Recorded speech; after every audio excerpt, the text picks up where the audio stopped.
Hi, I'm Jane O'Reilly, and this is Ageless. I'm 40, and my life is just getting started. I'm here to share real talk and real experiences about how to live life ageless. Nothing's off the table. You know the vibes. Let's go. Welcome back to Ageless. I'm Jane O'Reilly, and today I am joined by Peter Canova, a spiritual philosopher, linguist, historian, and author of the award-winning First Souls trilogy spiritual fiction series, and has contributed to the popular Chicken Soup for the Soul series. Peter is a highly successful, multilingual, international businessman who, after a series of life-changing spiritual experiences, began studying and writing on spirituality and consciousness. He approaches the multiverse theory through the twin lenses of quantum physics and ancient spiritual wisdom in his latest nonfiction book, Quantum Spirituality, and he's here to talk about it. Peter Canova, welcome to the show. Hi, Jana. Nice to be with you. Yes, great to have you. So, would love to dive into your new book. So, tell me more about using the multiverse theory and through the twin lenses of quantum physics and ancient spiritual wisdom. That is just so fascinating to me. So, I'm going to let you run with it right here. Well, probably the best way for me to start is to explain what quantum spirituality is. As you can judge from the title, it involves the search for reconnecting with higher consciousness through the twin lenses of quantum physics and ancient spiritual wisdom. And when I was in my early 20s, I discovered that I was a very accurate medical intuitive. And that kind of led and opened the door to a bunch of other phenomena that I experienced: clairvoyance, clairaudience, premonitions, remote viewing. And being a Capricorn, I was really very curious as to how all this could happen. I wanted to understand the nuts and bolts behind what I was experiencing. And I started studying ancient spiritual traditions, and I kind of settled on the Gnostics for reasons that we could discuss later. And that led me eventually to looking at quantum physics, which is not that much of a stretch because both the ancient spiritual traditions and quantum science really concern themselves with matters of light, energy, and matter itself. So they approach these subjects through different doors, but they lead really to the same conclusions as what I've seen from my research in all of these different fields of quantum physics, spiritual wisdom, psychology, neurophysiology, and various things that I cover in the book. So quantum spirituality really is a kind of roadmap for people to attain extraordinary experiences with higher consciousness. And like any good map, you want to have different coordinates like north, south, east, west, or latitude and longitude. And the coordinates that I use are these various disciplines that we just discussed. That is so fascinating to me. And I know Capricorns very well. So when you said that, I was like, yes, I get it. I know exactly who you are. So where can we find your book? Yeah, it's you can find it pretty much on any online book site. It's also available in bookstores, some bookstores anyway. But you can also go to my website, petercanova.com. It's petercanova.com. You can access the sites where the book is available through there. And it also has a wealth of information on that site. It's a portal to my podcast, also called Quantum Spirituality. And it has good background information and videos on quantum spirituality and the trilogy that you mentioned, the First Souls trilogy, which won 25 national and international book awards. And the trilogy is actually, the themes of the trilogy are actually based on the research that is in the book Quantum Spirituality. So they kind of all tie in together. Well, everybody go get that because I've been on the site and it is very dynamic and you have a lot there and so much fascinating information. So thank you so much for that. Would love to go a little bit deeper into, your spiritual experiences. So after a series of life-changing spiritual experiences that you've had, why did you start studying and writing? I really had I guess what you'd call a light bulb moment when I had these experiences. And I had this overwhelming sense one night. It was one single night that probably changed the course of my entire life. And I had a vision, I guess you would call it, dream, a vision. It's kind of hard to distinguish one or the other. And I just experienced this very bright white light, this opalescent white flooding me. I know it sounds maybe a little bit cliched, but that's exactly what happened. And I had this really overwhelming sense of everything being connected, everything in creation being connected. And it actually really, I think, stemmed from the questions that I was having with my experiences. So, for instance, when I was a medical intuitive, how on earth can I know so accurately what's going on in somebody else's body or even somebody else's mind? There has to be some connection between us at some unseen level in order for that to occur, because I wasn't connected to them by fiber optics or any other mechanical means. So there had, to me, we had to be in some kind of a matrix together that we don't really detect, but nonetheless it's there. And it's kind of interesting because in quantum physics itself, there's a phenomena that directly addresses this. It's called quantum entanglement. And it's the phenomena where two particles can be literally hundreds of millions of light years apart, but they react instantaneously. So it would be, let's say there's a version of Jaina on Earth and a version of Jaina on Mars, and I pinch the Jaina on Earth. The Jaina on Mars says, ouch, right away at the speed of light instantaneously. That is a well-known phenomenon in quantum physics. And that has led quantum scientists to speculate on the same thing that I experienced in my vision, which is that we are all part of one interconnected field. And that these unseen energies, this unseen energy, which I believe is really consciousness, is the glue that binds us all together at these unseen dimensions, at these unseen levels. I agree too that we are all connected and we are one. Um, what about parallel universes? I know that you touch on that, so would love to dive into that. Yeah, well, both the Gnostics and quantum physics basically describe parallel universes. The reality, or the reality, or in quantum physics, is, I guess, it's the theoretical reality, but in the spiritual vision of the Gnostics, they actually visited these parallel dimensions. And they brought back incredible information from them. So where there isn't just one reality, which is physical reality. That's the way we see it from our own myopic standpoint, because we're operating off of a very limited vision of consciousness here.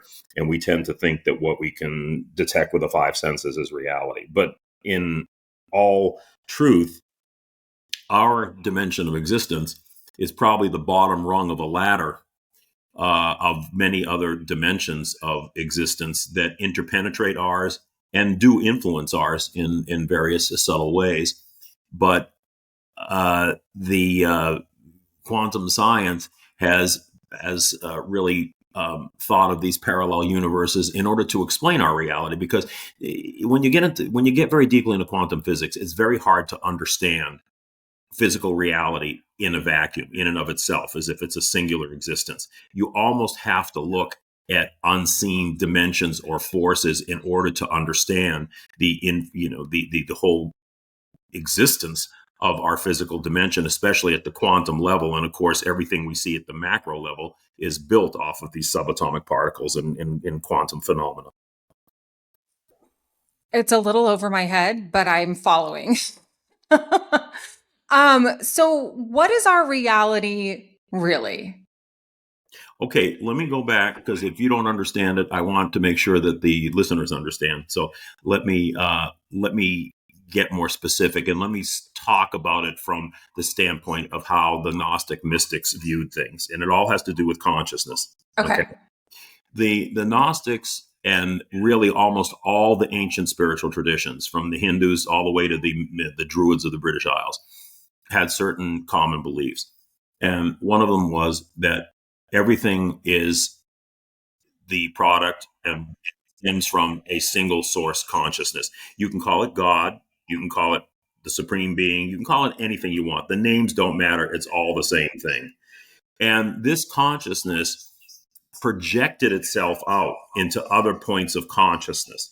Now, why did this happen? Well, when you think about it for a second, if you have an entity, a being that is everything, that represents everything, then how does it experience anything? It can exist, but it can't really experience because it exists in a static state.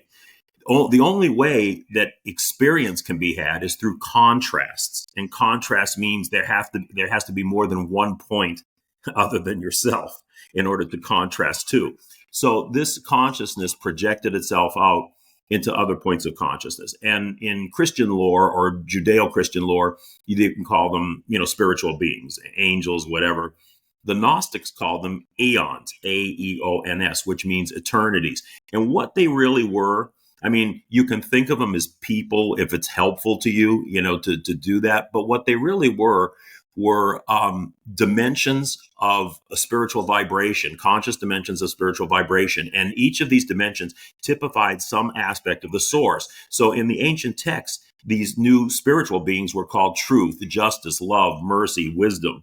They were archetypes, basically. They were just like Jungian archetypes of the high ideals that even motivate us down here in this world. The archetypes is something that a lot of people may be familiar with through psychology and philosophy. So anyway, basically the parallel dimensions from the Gnostic standpoint were these differing vibrations of consciousness. Now, the parallel universes of quantum science are similar, but it's important to think of parallel dimensions not so much as space as spatial relations. Think of them as vibrations. Think of them as frequencies, differing frequencies. So just like in a radio broadcast, you can have multiple frequencies, each of them expressing a different radio station, each of them expressing a different notion or idea. This is how the Gnostics and to a large extent quantum science visualizes parallel universes. So there can be, for instance, other universes where a Jaina exists in a more subtle state, in a higher vibration or a higher frequency. And in fact, some people think that when we dream or when we start to have awakened consciousness, the first consciousness that we experience is our own higher selves vibrating at a different level. So like I say, we're probably the bottom of the ladder here, which are spiritual beings having a material experience. But there's a whole layer of other things on top of us. I love what you said about where spiritual beings having a material experience, and I believe that as well. And I do have these feelings that when I'm dreaming, my spirit leaves my body and has this astral experience, and then comes back to me. I believe that, and maybe I could be wrong, but I've heard others talk about that too, and it's such an exciting, really cool experience to have. Well, we are multidimensional beings operating in a multiverse. So I firmly believe there's many iterations of us that exist in these varying dimensions. I don't think we're just one single thing. I don't think we're just one single consciousness. I think we're the product of, well, let me put it this way. I think we dreamed our way into this existence, and there's a dreamer out there somewhere vibrating at a higher level. And it's kind of like if you remember the old Star Trek series where they had a holodeck and the crew used to go there for recreation, and the holodeck was essentially an immersive holographic experience, and the crew members used to project themselves right into the action of the holodeck to the point where it was almost indistinguishable from the reality that they came from. Okay. I think it's very similar to the way the world operates. I think we are the programmers of our own existence, and we got lost in our own creation. We forgot we were the programmers, and now we think we're the actors in the creation. Yeah, I agree with that 100%. And so I guess back to my other question is, so what really is our reality? What is our reality? There is no one reality. I think our reality is multiple stages of consciousness. that are seeking experience at different levels of existence. I believe the whole motivation and purpose of spirit, starting from the source, and you remember we talked about the source being a singular being, but no experience. It was a static condition. I believe it's the desire of that source to project itself out into all forms of experience, and including even experience in a physical body, which is very contradictory to what you would think of as spiritual energy, which is, being in a solidified body in a material world. So I think the whole purpose of existence is spirit seeking experience in all its facets throughout the multiverse. I agree with that too. Like leading with the spirit, 100%. Well, let's talk about the overlap between theoretical physics and ancient Gnostic wisdom. I know you've already touched on this, but I just wanted to go a little deeper into that. Yeah. Well, I think it's important to understand, to answer that question, the whole Gnostic creation story, which really essentially is a quantum physics textbook if you really understand what it's saying.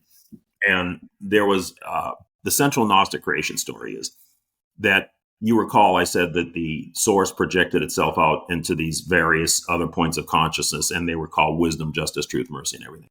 It said Yes. in the Gnostic text that the youngest of these spiritual beings was called wisdom.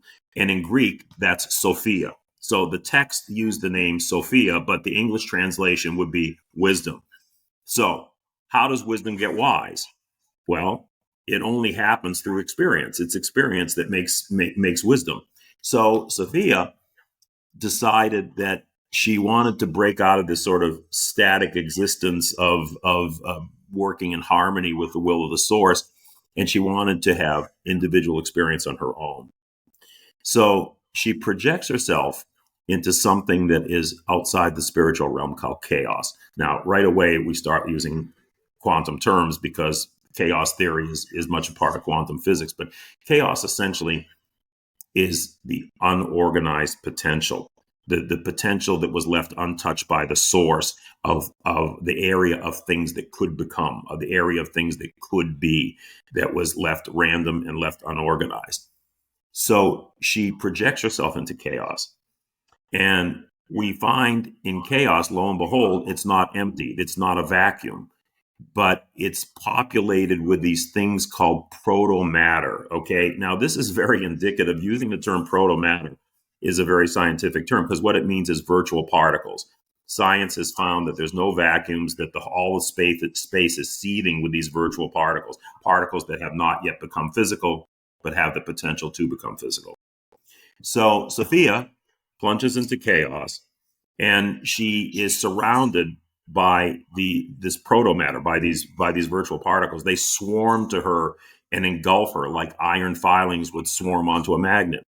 And something very extraordinary happens. Her high energy activates the proto matter, and they start to become matter, and she starts to lose her high energy and merge into the matter itself. It's the matter energy conversion that Einstein's E equals mc squared described. And Sophia cries out into heaven, "Save me from this matter. I am becoming as lead. Save me. I am being submersed into matter." Now, right here, we have some very significant parallels to quantum physics. Number one, Sophia was one of these parallel dimensions. So right away, the Gnostics have already described parallel dimensions. Number two, Sophia goes into chaos, which is a scientific term to talk about areas that are, supposedly in a vacuum. Number three, the virtual particles, the proto matter. Okay, it's an exact description of the virtual particles that was described in quantum science. And what quantum science, and I know this is a little difficult, it's a dense stuff to follow, but basically what quantum science is saying is there are no such thing in reality as particles or matter. What there is a giant energy field called the quantum field. So essentially, Sophia has plunged herself into the quantum field and activated these virtual particles in the quantum field to the point where they become matter. Now, this is a description of something called the God particle. You may have heard this term, the God particle. It was actually confirmed back in 2012. It's been in a number of Dan Brown's books. I think it was in the movie Angels and Demons. They spoke about the God particle was kind of a central theme in that movie, in that book. And what the God particle is that our universe is surrounded by a field called the Higgs field. And when energy enters into our universe, and incidentally, scientists don't know what energy is. They can manipulate it, but they don't know where it comes from and they don't know where it is. So energy enters into our field. And in the Higgs field, there are these things called Higgs bosons. And they're like sort of like particles that attach themselves to the energy fields and slow the energy down, slow the vibration of the energy down to the point where it becomes matter.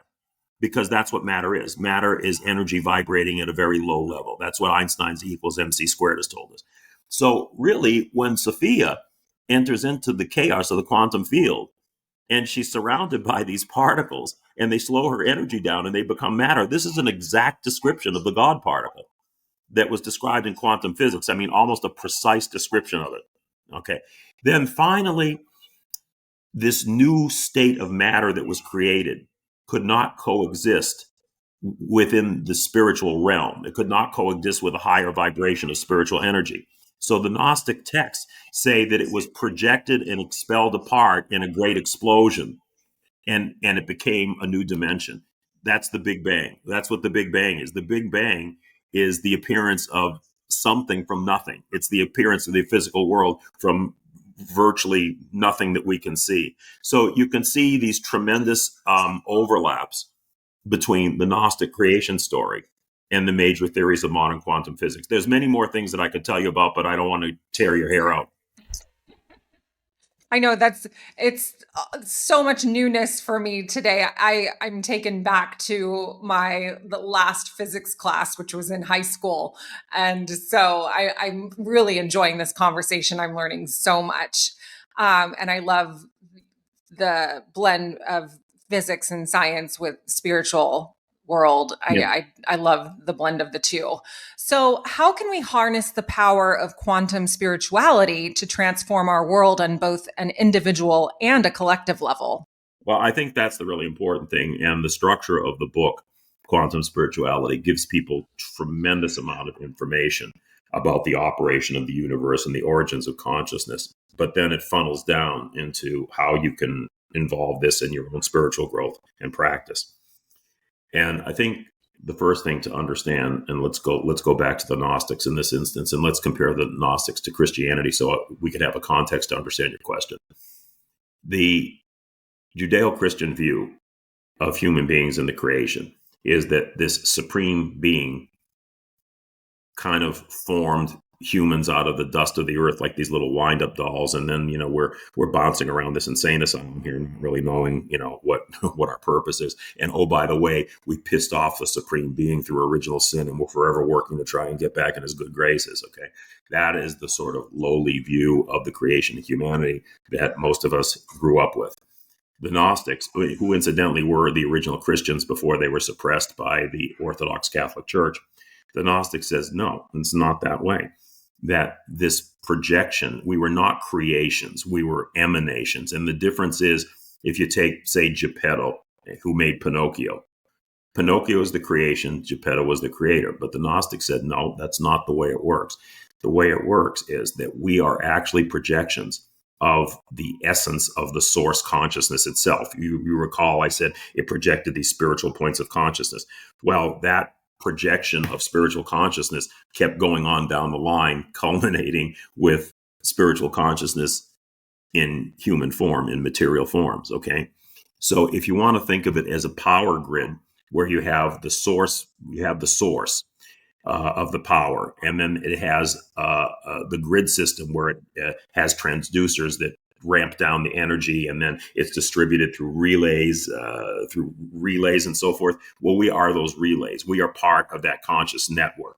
We're like the relay system that keeps furthering creation down by our own conscious efforts. Now, the big difference is here that we're not the same as the source consciousness. The parts are not equal to the sum of the whole. In this case, we had to have a limitation of consciousness in order to have the sense of individuality, a sense of individual experience. Because if we didn't have limited consciousness and we had the same consciousness as the source, we wouldn't be individuals. We'd just become part of the source. So that limitation is the price you pay for individuality. And basically, what does that mean? What that means is the old New Age, cliche, and I don't go for too much that's New Age, but the old New Age cliche about being co-creators is true. However, there are conditions to that. To the extent that you don't awaken to the consciousness within you, the co-creation is diluted and random, and doesn't really seem to very often materialize or benefit your life. However, to the extent that you can awaken and have these experiences with extraordinary consciousness, which is what I'm trying to help people to do with this book, that is when you start to gain more control over your life. That's when you move out of the basement and you move up to the penthouse, and you can start to see the operations of reality, the operations of creation, and you can start to exert some more control over your own individual life, and hopefully help others. So look, for me, I'm an international businessman, okay, but I took a big step backwards from that, left a lot of money on the table, and started to write books and started to talk about consciousness around the country and everything else. I took a huge chunk of my time, to do that. And why would I do something like that? I mean, I don't need the money. It's not money. It's something that I realized that was such a reality and had changed me so much that I wanted to help other people have those experiences and get to that frame of mind where they could have that connection with consciousness, like the Gnostics had, who brought back this incredible information that predated quantum physics. That was all a result of them mind journeying into these other dimensions and bringing back that information to this one in order to help clarify the way the world works and the way the world operates, so that we can see reality through the true lenses, not through the illusions of the material world. So really, that's kind of really what it's all about. And I talk in the book about different factors that help promote meditation. Meditation that is going to pay off with meaningful results, because there are things that you have to consider in meditation: visualization, imagination, desire, the use of emotion. These are all factors to what I call active meditation as opposed to passive meditation. But these are things that you can use to take the information in quantum spirituality and then incorporate them into your own spiritual practice. And that's when you get to the point where you start opening doors of consciousness. Well, first off, I think we all want to be in that penthouse you referred to. And I love that you brought up acts of service, because I feel like when we are of service, that is the reward. So good on you for taking a step back from what you were doing in the business world and really being of service to everybody and bringing this to awareness. And I just thank you for that. This has been such a rewarding podcast for me and my audience. And I just really thank you for coming on the show today and sharing your wealth of knowledge. And everybody go buy the book, Quantum Spirituality. And where again is the best place to go to find more information on you? Well, you can go to Amazon or any of the, Barnes and Noble, any of those sites to buy the book. But the best way to find the information on me and my body of work is at petercanova.com. That's PeterCanova.com. There's also a portal there to my podcast, Quantum Spirituality, the same name as the book. It's also, you can also access the trilogy, which, it's interesting. People relate to different things. So the first effort I had at talking about consciousness was through doing a fictional trilogy, and it's very entertaining. It's won 25 national and international awards, including Best Book Series, and it's really a geopolitical spiritual thriller, starting off with a book called Pope Annalisa, about an African nun who becomes the first female pope at a time when America and Iran are about to go into nuclear war. And it's, or you can go straight to Quantum Spirituality, which is really the 35 or 40 years of research that went into the making of the fictional trilogy. But anyway, all of that is available on the website, along with some videos and other, I think useful information that people can find. So hopefully they'll check it out.